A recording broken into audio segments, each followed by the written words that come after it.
खैरियत से हैं। राकेश उसकी अम्मी और दादी माँ घर वापस आई। राकेश खुशी से भाईजान के नाम खत लिखना लगा। कालीकट 12 जून मुंफी 2014। प्यारे भाईजान, आदाब।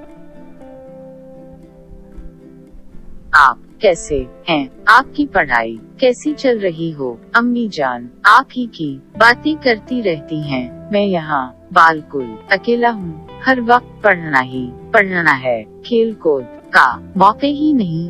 भाईजान एक खुशी की बात बताऊं, आज हम सब खाला जान के यहाँ शादी में गए थे। खाला जान की बेटी की शादी थी।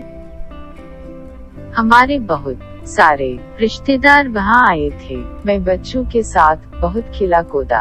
मेरी खुशी का कोई ठिकाना नहीं था। जब आप आ जाएंगे तो हम जरूर उन रिश्तेदारों के घर जाएंगे। आपका प्यारा भाई राकेश।